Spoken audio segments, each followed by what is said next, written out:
देश और दुनिया की तमाम छोटी और बड़ी खबरों के लिए हमारे चैनल को सब्सक्राइब करना न भूलें और बेल का बटन जरूर दबाएं। नमस्कार दोस्तों, स्वागत है आपका देश लाइव में और आपके साथ हमेशा की तरह मैं हूं आशिमा त्यागी। दोस्तों, ये खबर सिर्फ एक गिरफ्तारी की नहीं है, बल्कि उस अदृश्य जाल की झलक है जो सीमाओं के पार बैठकर देश की स्थिरता को हिलाने की कोशिश करता है। भारत की राष्ट्रीय जांच एजेंसी यानी एनआईए ने 7 विदेशी नागरिकों को गिरफ्तार किया है और 1 अमेरिकी और 6 यूक्रेनी। आरोप बेहद गंभीर है। अवैध एंट्री, ड्रोन और वेपन ट्रेनिंग और भारत के रास्ते म्यांमार तक ड्रोन सप्लाई करने की साजिश। लेकिन असली सवाल गिरफ्तारी से कहीं ज्यादा आगे जाता है। क्या ये सिर्फ आपराधिक नेटवर्क है या इसके पीछे कोई बड़ा भू राजनीतिक खेल छिपा है? तो आज हम इसी सवाल का जवाब ढूंढने की कोशिश करेंगे इस चर्चा के माध्यम से। मैं चर्चा में आगे बढ़ूं, पूरा सच आपको बताऊं, क्या पूरा वाक्य है, पूरी घटना क्या है, सब आपको बताऊंगी। लेकिन उससे पहले आप लोगों से हमेशा की तरह अपील, इंसाफ की आवाज को बुलंद करने के लिए और सच्ची पत्रकारिता के लिए हमारा यानी देश लाइव का सहयोग करें। साथ ही डिस्क्रिप्शन में दिए गए लिंक को ओपन कर ज्वाइन बटन दबाकर आप हमसे यानी देश लाइव से सीधा जुड़ सकते हैं दोस्तों। चर्चा में आगे बढ़ते हैं और सबसे पहले तथ्य समझते हैं। इन आरोपियों को कोलकाता, लखनऊ और दिल्ली एयरपोर्ट से पकड़ा गया है और इनके खिलाफ यूएपीए की धारा 18 के तहत मामला दर्ज हुआ है, जो आतंकी साजिश से जुड़ी सबसे गंभीर धाराओं में से एक है। तो जांच एजेंसियों के मुताबिक ये लोग यूरोप से ड्रोन आयात कर रहे थे और उन्हें म्यांमार के रास्ते ऐसे सशस्त्र समूहों तक पहुंचा रहे थे जो भारत के पूर्वोत्तर में सक्रिय प्रतिबंधित विद्रोही गुटों से जुड़े हो सकते हैं। यानी ये केवल स्मगलिंग नहीं, बल्कि एक रणनीतिक सप्लाई चेन हो सकती है, जहां टेक्नोलॉजी, हथियार और ट्रेनिंग तीनों एक साथ चल रहे थे दोस्तों।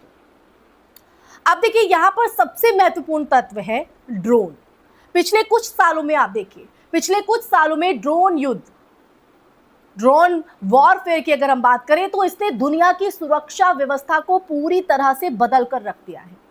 छोटे, सस्ते और आसानी से उपलब्ध ड्रोन अब बड़े हमलों का माध्यम बन चुके हैं।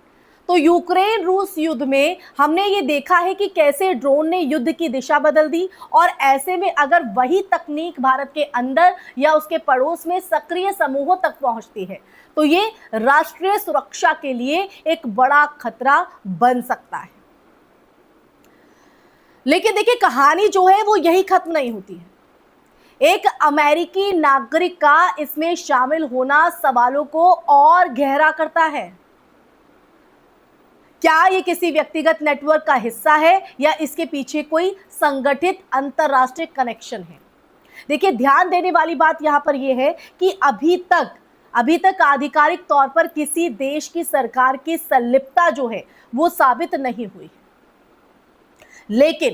लेकिन ये भी सच है कि आधुनिक समय में कई बार नॉन स्टेट एक्टर्स जो हैं यानी गैर सरकारी नेटवर्क ही बड़े देशों की रणनीतियों के अप्रत्यक्ष उपकरण जो हैं वो बन जाते हैं। अब देखिए, भारत का पूर्वोत्तर क्षेत्र जो है वो लंबे समय से संवेदनशील रहा है। यहाँ कई विद्रोही समूह सक्रिय रहे हैं जिनके विदेशी संपर्क भी सामने आते हैं और म्यांमार का अस्थिर राजनीतिक जो माहौल है वहां वो जो है सक्रिय मिलिशिया ग्रुप्स इस पूरे नेटवर्क को और जटिल बना देते हैं। तो दोस्तों, अगर यूरोप से ड्रोन भारत के रास्ते म्यांमार तक पहुंचाए जा रहे थे तो यहां एक ट्रांजिट रूट का जो इस्तेमाल है और इसका मतलब ये हुआ कि भारत को एक लॉजिस्टिक कॉरिडोर की तरह इस्तेमाल करने की कोशिश हो रही थी। अब आते हैं उस बड़े सवाल पर कि क्या ये अमेरिका या इजराइल की साजिश है? इस सवाल का जवाब सीधे हां या ना में देना जल्दबाजी होगी।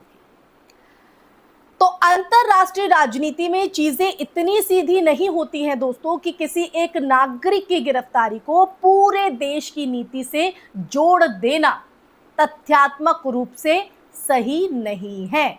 लेकिन ये जरूर कहा जा सकता है कि वैश्विक हथियार नेटवर्क, प्राइवेट मिलिट्री कॉन्ट्रैक्टर्स और टेक्नोलॉजी ट्रांसफर के जाल में कई देशों के जो नागरिक हैं वो शामिल होते हैं। और देखिए, कई बार जो ये नेटवर्क होते हैं वो सरकारों की नजरों से बाहर या उनके ग्रे जोन में काम करते हैं। अब इस पूरे मामले में आप देखिए, इस पूरे मामले में सबसे अहम है भारत की सुरक्षा एजेंसियों की सतर्कता। एयरपोर्ट से इन संदिग्धों को पकड़ लेना ये दिखाता है कि इंटेलिजेंस नेटवर्क सक्रिय है, लेकिन ये भी एक चेतावनी है कि खतरे अब पारंपरिक नहीं रहे। अब युद्ध केवल सिर्फ सीमा पर नहीं बल्कि डेटा, ड्रोन और नेटवर्क के जरिए भी लड़ा जा रहा है। तो सिर्फ हथियारों से या फिर इस तरह के हमलों से ही युद्ध नहीं लड़ा जाता है। अब युद्ध लड़ने के भी कई तरीके आ चुके हैं। एक नए रास्ते के जरिए, एक नए पैटर्न के जरिए युद्ध लड़ा जा रहा है, चाहे वो टेक्नोलॉजी के हिसाब से हो, चाहे वो किसी अफवाह के हिसाब से हो। बट उसमें हमें एक जागरूक नागरिक की भूमिका निभानी होगी। तो दोस्तों, अंत में इस घटना को किसी एक देश के खिलाफ सीधी साजिश के रूप में देखना आसान है, बहुत आसान है। लेकिन असल तस्वीर की अगर हम बात करें तो वो ज्यादा जटिल है। ये एक ऐसे दौर की कहानी है जहां तकनीक, आतंक और अंतरराष्ट्रीय नेटवर्क एक दूसरे में घुल चुके हैं। जी हाँ, एक दूसरे में घुल चुके हैं। भारत के लिए ये चैलेंज है। भारत के लिए अगर हम देखें तो ये चुनौती केवल इन 7 लोगों तक सीमित नहीं है, बल्कि इस पूरे सिस्टम को समझना है जो ऐसे नेटवर्क को जन्म देता है और उन्हें फलने फूलने का मौका देता है। तो ये भारत को समझने की एक बड़ी चुनौती यहाँ पर होगी। इसी के साथ दोस्तों, इस चर्चा में फिलहाल के लिए बस इतना ही। ये चर्चा आपको कैसी लगी? आप मेरी बात से कितना इत्तेफाक रखते हैं और भारत की चुनौती को आप किस तरह से देखते हैं? इस पर आपका क्या नजरिया है? कमेंट सेक्शन में कमेंट करके अपनी राय जरूर साझा कीजिएगा। आपकी राय, आपका नजरिया, आपका विश्लेषण देश हित, देश लाइव दोनों के लिए बेहद महत्वपूर्ण है दोस्तों। इसी के साथ इस वीडियो को ज़्यादा से ज़्यादा शेयर भी कीजिएगा। हमारे चैनल देश लाइव को सब्सक्राइब कीजिएगा। फिर हाजिर होगा देश लाइव ऐसा ही सच का संवाद लेकर आपकी आवाज़ को बुलंद करने के लिए। तब तक के लिए अपना ख्याल रखिए। जय हिंद, जय भारत, नमस्कार।